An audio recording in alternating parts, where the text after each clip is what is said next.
오늘 본문을 보면 예수님이 십자가에 못 박혔고 군인들에 의해서 발가 벗겨집니다. 우리가 그림을 통해서 예수님이 속옷을 걸치고 있는 것처럼 성화나 그림이 그려지지만 실상은 예수님은 속옷까지 완전히 발가 벗겨졌습니다. 왜 병사들은 이런 십자가에 매달린 이 예수의 옷을 다 벗겼을까요?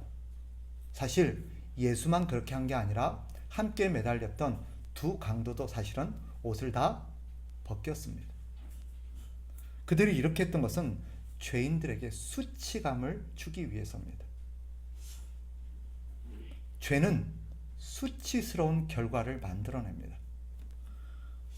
군병들이 무엇 때문에 예수님의 옷을 서로 나눠 가지려고 했는지는 분명하지 않습니다. 어쩌면 재미로 그랬을 수도 있어요. 아니면 예수님이 원체 유명한 사람이고 아주 잘 알려진 사람이다 보니 그의 어떤 물품을 가짐으로써 기념처럼, 아니면 이것을 나중에 어떻게 팔거나 그러려고 했는지도 모르겠습니다. 그들은 그저 재미였을 수 있고, 그들은 그저 자신들의 욕심을 위해서 그렇게 예수를 발가벗겨서 그의 옷을 제비 뽑기 했을지 모르지만 사실 그것은 하나님의 섭리였습니다. 하나님 아버지는 그렇게 예수 그리스도에 대한 모든 성경이 이루어지도록 그렇게 섭리하고 계셨던 것입니다. 그들은 몰랐지만 하나님은 이것을 다 계획하고 있었습니다. 우리가 읽었던 24절에도 기록했던 것처럼 이렇게 말하고 있죠. 성경에 저희가 내 옷을 나누고 내 옷을 제비 뽑나이다 한 것을 응하게 하려 함이로라. 이 내용은 시편에 기록된 말씀입니다. 그리고 그것이 예수 그리스도의 십자가상에서 비로소 성취되고 있음을 우리에게 보여줌으로써 예수님이 우리를 위해서 십자가에 달린 메시아임을 드러냅니다. 그리고 그가 우리를 위해서, 아니 우리 때문에 이렇게 수치를 당하고 있다는 것을 보여줍니다. 사실 이렇게까지 해야 했을까? 사실 예수님이 그래도 하나님의 아들이신데 우리의 죄를 위해서 고통을 당하고 십자가에 죽는 것도 사실은 참 우리가 죄송스럽고 가슴 아프고 우리가 참 마음이 미어질 텐데 하나님 아버지는 이렇게까지 해야 했을까? 예수님의 옷이 다 벗겨지고 발가벗겨지면서 예수님이 모습이 적나라하게 드러나는 이런 수치스러운 수치감까지 경험하게 해야 했을까라는 의문이 들기도 합니다. 그런데 그 역시도 하나님 아버지의 섭리입니다. 즉 하나님의 뜻입니다. 왜 그랬을까요? 도대체 우리에게 무엇을 가르쳐 주려고, 우리에게 무엇을 좀 깨달으라고 이렇게 예수님이 이토록 수치를 당하도록, 하나님의 아들이, 하나님이 그토록 사랑하시는 당신의 독생자 아들이 저토록 수치를 당하기까지 허락을 하셨을까? 우리는 생각해야 돼요.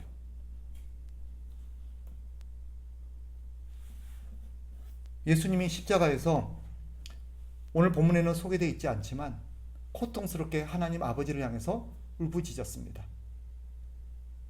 엘리 엘리 라마 사박다니, 나의 하나님 어찌하여 나를 버리시나이까. 그런 고통스러운 예수님의 호소에도 불구하고 예수님은, 하나님 아버지는 그 외침을 거절하셨습니다. 이유가 뭘까요? 한마디로 말하면 너희가 저질러놓은 죄의 대가가 얼마나 수치스러운 것인지를 보라는 거예요. 너희 때문에 예수님이 이토록 고통을 받으시고 참혹하게 피 흘리시며 죽어가셔야 했다라는 것뿐만 아니라 너희 죄가 얼마나 참혹할 뿐만 아니라 얼마나 수치스러운 것인가를 예수님의 모습을 통해서 적나라하게 보라는 거예요. 너희 때문에 수치를 당하지 말아야 될 분이 저렇게 수치를 당한 거다. 아울러서 죄가 얼마나 수치스러운 것인가를 예수님의 모습을 통해서 보여주십니다.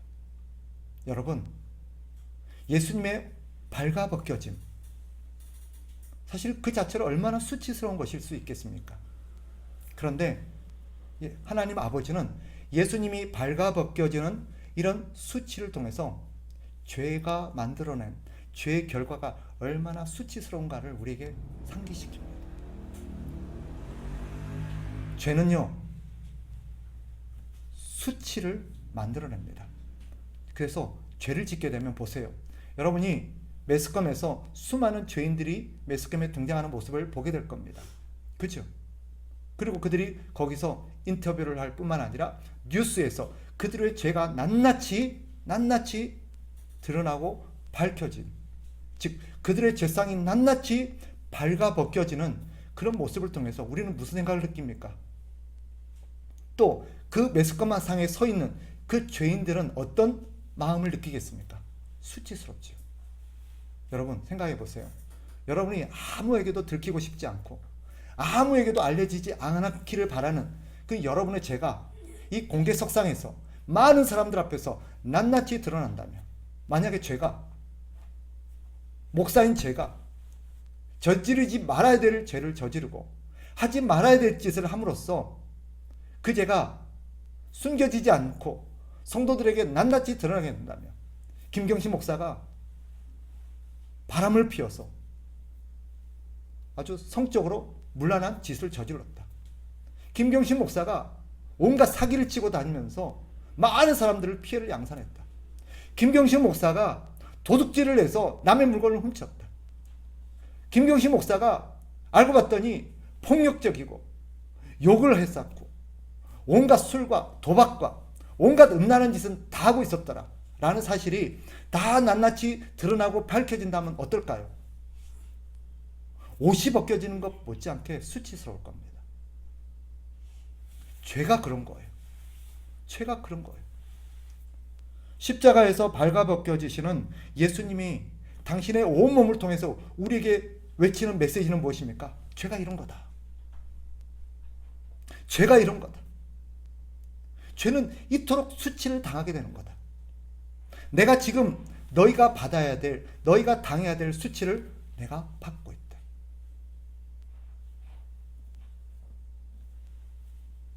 그럼으로써 주님은 우리에게 그 발가벗겨진 온몸으로 우리를 향해서 말씀하십니다. 다시는 죄를 짓지 말아라. 다시는 죄를 지어서 이런 수치스러운 일들이 이루어지지 않게 해라.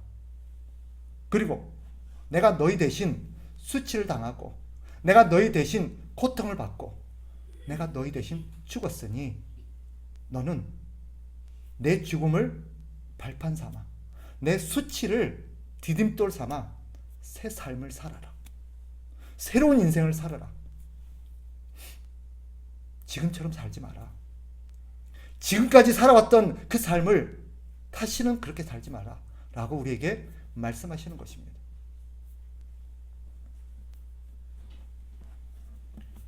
한 번은 가늠하다가 현장에서 붙들려 나왔던 여인이 있었습니다. 그죠?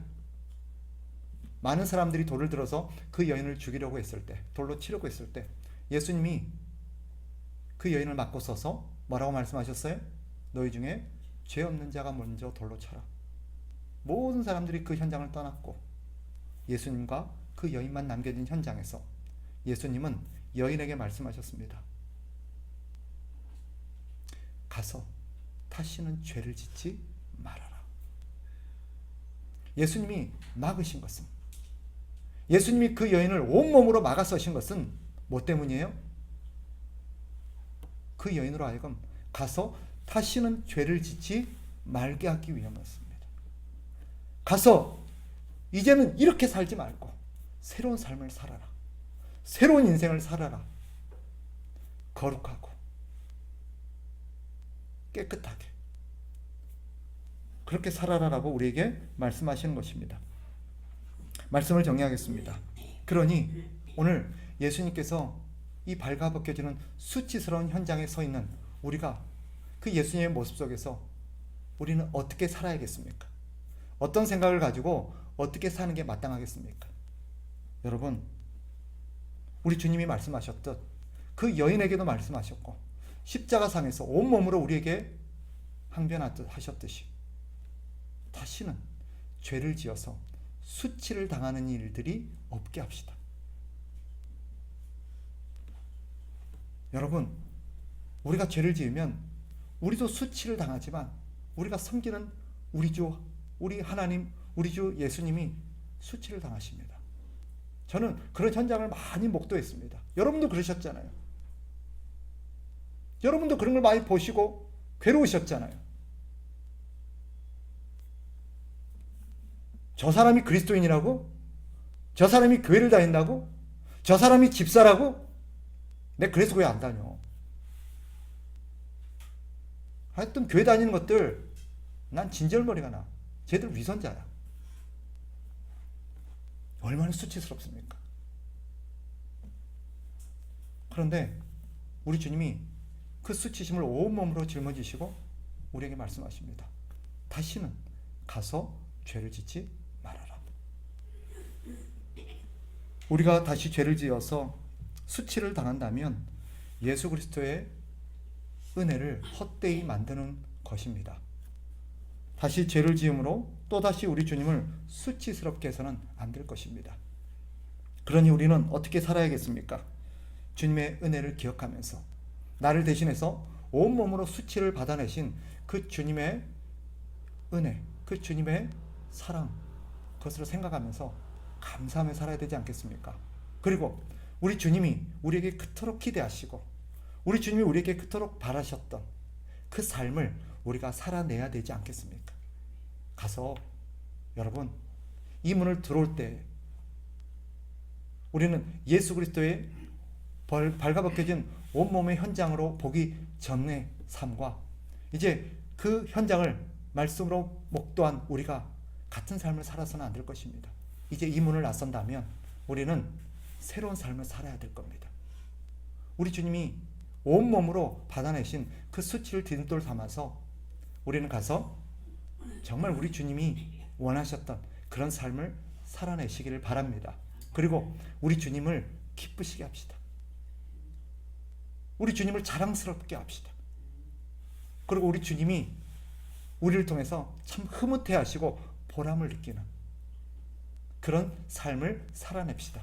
그래서 하나님께 영광을 돌리고 우리 주님께 영광을 돌리는 그런 삶이 되시기를 주의 이름으로 축복합니다.